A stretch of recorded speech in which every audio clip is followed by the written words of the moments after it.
வணக்கம் அன்பு நண்பர்களே, நான் உங்கள் நண்பன் இளங்கோவன் பேசுகிறேன். உக்ரைன் இந்த வருஷத்துக்குள்ளே ரஷ்யா கிட்ட படுதோல்வியை சந்திப்போம் அப்படின்னு சொல்லிட்டு இதை ரஷ்யா சொல்கிறாங்க அப்படின்னு நம்ம சொல்லலை. அமெரிக்காவை சேர்ந்த ஜென்ரல்ஸ் அப்புறம் யூகேவை சேர்ந்த அந்த மிலிட்ரி பர்சன் இந்த அனலைசிஸை சொல்கிறாங்க. ஸோ இப்போ 2024 படுதோல்வியை உக்ரைன் சந்திச்சிடும். இதுக்கு காரணம் என்ன அப்படின்னா, இப்போ போயிட்டுருக்க இஸ்ரேல் ஈரான் பிரச்சனை, இல்லை ஹமாஸ் இஸ்ரேல் பிரச்சனை, இது எல்லாமே சேர்ந்து தான் இதுக்கு வருது. ஸோ இது எப்படி இந்த இடத்துல இவங்க அவங்க என்னென்னலாம் விஷயத்தை இந்த இடத்துல மென்ஷன் பண்ணுறாங்க, ஏன் கண்டிப்பாக உக்ரைன் தோக்கும் அப்படின்னு சொல்லிட்டு. இன்ஃபேக்ட் சொன்னோம்னா, அவர் ஜெலன்ஸ்கி பதவி 2019 தான் ஒரு பிரசிடெண்ட்டாக வந்திருக்கார். ஸோ இப்போ கிட்டத்தட்ட 5 வருஷம் முடிஞ்சிடுச்சு.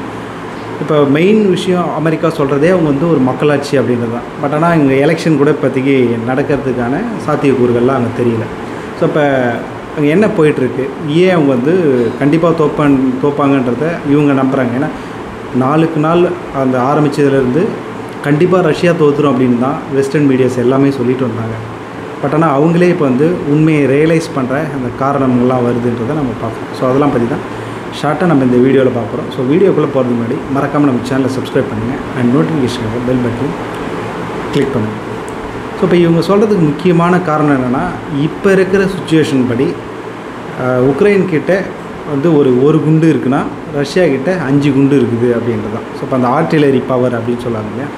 ஸோ இப்போ எந்த ஒரு நாடு தன்னை தானே தடுத்துக்க முடியல, திருப்பி பதில் குண்டு போட முடியல, தாக்க முடியல அப்படின்னா அவங்க தோற்றுருவாங்க. ஸோ இதுதான் மிலிட்ரியில் அந்த அட்டாக்கில் நம்ம சொல்லப்பட வேண்டியது. ஒன்று அவங்கள தற்காத்துக்கணும், இன்னொன்று திருப்பி அடிக்கணும். இது ரெண்டுமே இல்லை அப்படின்னும் போது அவங்க ஆட்டோமேட்டிக்காக தோற்று போயிடுவாங்க, இல்லை வீழ்ந்துடுவாங்க அப்படின்றது தான். ஸோ இப்போ இது நாள் வரைக்கும் இவங்களை காப்பாற்றுறது என்ன அப்படின்னு பார்த்தோன்னா, America Patriot missile defence air defence கொடுத்துருந்தாங்க.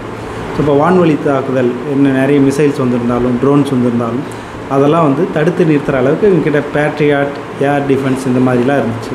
ஸோ திருப்பி பதிலடி கொடுக்கறதுக்கு ஹிமார்ஸ், ஸோ லாங் ரேஞ்ச் மிசைல்ஸ் இதெல்லாம் கூட அமெரிக்கா இல்லை யூரோப்பில் இருக்கிற மற்ற கண்ட்ரிஸ்லாம் கொடுத்துருந்தாங்க.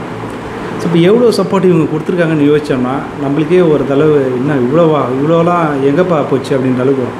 இது வரைக்குமே 200 பில்லியன் கொடுத்துருக்குறாங்க. அமெரிக்கா மட்டும் இல்லை, இந்த வெஸ்டர்ன் ஜெர்மனி எல்லாமே சேர்ந்து கொடுத்துருக்காங்க. ஏன் அந்த 200 பில்லியனை நம்ம சொல்கிறோம் அப்படின்னா, நம்ம இந்தியாவுடைய மிலிட்ரி பட்ஜெட் ஒரு இயருக்கு எவ்வளோன்னு பார்த்தாலே 75 பில்லியன், இன்க்ளூடிங் அந்த பென்ஷன் எல்லாமே கொடுக்குறாங்களே, சேலரி பென்ஷன் எல்லாமே சேர்த்து 75 பில்லியன். அப்போ இதை விட பார்த்திங்கன்னா ஒரு 2.5 மடங்கு 200 பில்லியன் கிட்ட அவங்க செலவு பண்ணியிருக்காங்கன்னு பார்க்குறோம்.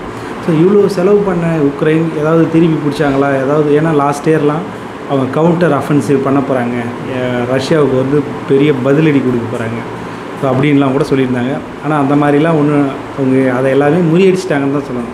ஸோ அதுக்கு வெல் பிளான்டாக வெல் எக்யூப்டாக ரஷ்யா இருந்தாங்க. ஏன்னா அது காரணம் எந்த இடத்துல அட்டாக் பண்ண போகிறாங்கன்றது அவங்களுக்கு தெரிஞ்சிச்சு. ஸோ அது முன்கூட்டியே தடுத்துட்டாங்கன்றது தான். ஸோ இப்போ இதெல்லாம் இப்போ நம்ம பேக் டு இந்த டாபிக் வரும்போது அவங்களுக்கு அந்த போதுமான குண்டு, அதுக்கப்புறம் ஏர் டிஃபென்ஸ் எதுவுமே இல்லை. ஃபண்டாவது கொடுக்குறாங்களா பார்த்தா அதுவும் கொடுக்க மாட்டாங்க. அமெரிக்கா 60 பில்லியன் கொடுக்கறதா சொல்லியிருந்தாங்க. ஸோ அதையும் நிறுத்தி வச்சுருக்காங்க. இந்த 60 பில்லியனுமே அவங்க எப்படின்னா, அவங்க இருக்கிற அந்த வெப்பன் தயாரிக்கிற கம்பெனிகளுக்கு கொடுத்து அவங்க வெப்பனை தயாரித்து உக்ரைனுக்கு கொடுக்குற மாதிரி, மீனிங் ரஷ்யா அமெரிக்காவிலே வேலைவாய்ப்பை உருவாக்குறது, அந்த வெப்பனை மட்டும் உக்ரைனுக்கு கொடுக்குற மாதிரி அப்படின்னு சொல்லிட்டு தான் இந்த பிளான் இருந்தாங்க. ஸோ இப்போ இனிஷியலாக பார்த்தோன்னா ஆரம்ப கட்டத்தில் அந்த ஆரம்பிச்சதில் போர் அந்த டைமில் உக்ரைன் இமீடியட்டாக புஷ் பண்ணாங்க தான், ரஷ்யாவை நல்லாவே புஷ் பண்ணாங்க. அந்த மொமெண்டம் இருந்துச்சுன்றதை நம்ம பார்க்குறோம். ட்ரோன்லாம் நிறைய வச்சு அவங்க பதிலடிலாம் கொடுத்தாங்க. ஆனால் இப்போ பார்த்தோன்னா அவங்க பெரிய அளவு இந்த அடி வாங்குறதுக்கு இன்னொரு விஷயம் நம்ம சொல்லணும்னா, 2 இடம் அவங்க தோத்தாங்க. ஸோ பக்முத் அப்படின்னு சொல்லிட்டு, ரீசெண்டாக அவதிகா அப்படின்னு சொல்லிட்டு, அந்த 2 இடத்த அவங்க ஹோல்டு பண்ணுறதுக்கு, ரஷ்யாவை நிறுத்தி வைக்கிறதுக்காக அவங்க நிறைய சோல்ஜர்ஸை, அவங்களுடைய எலைட் குரூப்ஸை அந்த இடத்துல எழுந்துட்டாங்க அப்படின்னு தான். அந்த பக்முத்தெல்லாம் சொல்லும்போது என்ன சொல்லுவாங்கன்னா, மீட் கிரைண்டர் அப்படின்னு சொல்லுவாங்க. அந்த அளவுக்கு உயிரை பலி வாங்குச்சு அப்படின்னு சொல்லிட்டு. ஸோ இப்போ அந்த அளவுக்கு அவங்க எழுந்துட்டாங்கன்றதை நம்ம பார்க்குறோம். ஸோ இப்போ அந்த ஏற்கனவே நம்ம சொன்னோம் இல்லையா, இவங்க அந்த ஆர்ட்டிலரி பவர், குண்டு போடுறது பவர் இவங்ககிட்ட 1 பட்னா அவங்ககிட்ட 5ன்றது இன்னும் கொஞ்ச நாள்னால் 1 வருஷம் 2 வருஷம் இல்லை, இன்னும் ஷார்ட் டைமில் 1-2 வீக்ஸ்லேயே இது எப்படி ஆகும்னா 1:10ன்ற மாதிரி ஆகிடும். இவங்ககிட்ட 1 இருந்துச்சுன்னா அவங்ககிட்ட 10 குண்டு இருக்குன்னு அர்த்தம். ஸோ ஆபியஸாக அவங்க வெற்றியை நெருங்கிட்டு இருக்காங்கன்னு அர்த்தம். ஸோ இதை விட ரஷ்யா வந்து இப்போ ரீசெண்ட் டைம்ஸில் ஃபேப் டம்ப் பாம் அப்படின்னு சொல்லுவோன்னா யூஸ் பண்ணுறாங்க. ஸோ இது மிசைலை விட கொஞ்சம் காஸ்ட் எஃபெக்டிவாக அதை வந்து பண்ணுறாங்க. ஸோ அது மூலயமா பெரிய அளவு டெஸ்ட்ரக்ஷனை வந்து 1500 கிலோ பாம்பை எடுத்தாந்து போட்டுட்ருக்காங்க தூரத்தில் இருந்து. பெரிய அளவு உக்ரைனோட படைகளை வந்து வீழ்ந்துட்டுருக்குன்னு தான் சொல்லணும். ஸோ ரஷ்யாவோட மிலிட்ரி மினிஸ்டர் அவர் சொல்லும்போது செர்கி சோய்கோ அப்படின்ற அவர் சொன்னது ஒரு நாளைக்கே ஒரு 500க்கு மேலே உக்ரைனை சேர்ந்தவங்க இந்த மிலிட்ரி பர்சன் இறந்துருக்காங்கன்னு தான். ஸோ இப்போ இந்த நாள் என்னென்னா அவங்கக்கிட்டே வந்து ஒரு மோரல் பூஸ்ட் குறைஞ்சிருச்சு. நம்ம ஜெயிச்சிருவோம், இல்லை தடுத்து நிறுத்திட முடியும் ரஷ்யாவை அப்படின்றதுலாம் உக்ரைன்கிட்ட பெரிய அளவு குறைஞ்சி போச்சு அப்படின்னு தான். ஸோ இப்போ 2 விஷயம் சொல்லுவாங்க. அதாவது இந்த பொருளாதார தடை சேங்ஷன் மூலயமா ரபிள் அவங்களுடைய ரூபில் இருக்கு இல்லையா, அந்த ரஷ்யாவுடைய காயின் இது பணம் ரூபிலை நாங்கள் வந்து இதை மாற்றிடுவோம், தரைமட்டமாக்கிடுவோம் அப்படின்லாம் சொல்லிகிட்டு இருந்தாங்க. ஆனால் இன்றைக்கி பார்த்தோன்னா ஈரோப்பில் நல்லா க்ரோ ஆகிற கண்ட்ரியில் அங்கே ரஷ்யா தான் இருப்பாங்க. மற்றெல்லாம் வந்து அது ரெசஷனில் போயிருக்கும். ஆனால் ரஷ்யா தான் ஓரளவுக்கு அவங்க வந்து க்ரோ ஆகிட்டுருக்காங்கன்னு கம்பேரிட்டிவாக பார்க்குறோம்.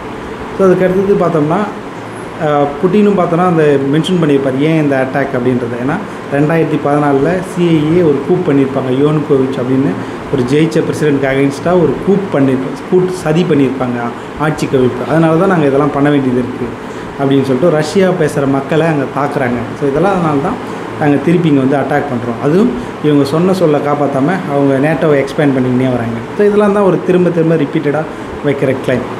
ஸோ இப்போ என்ன தான் இவங்க வந்து திரும்ப ஜெயிச்சிருவோம் அப்படின்னு ஆரம்பத்துலேருந்து அமெரிக்கா சொல்லிட்டு வந்தால் கூட உக்ரைன் ஜெயிச்சிருவாங்கன்னு.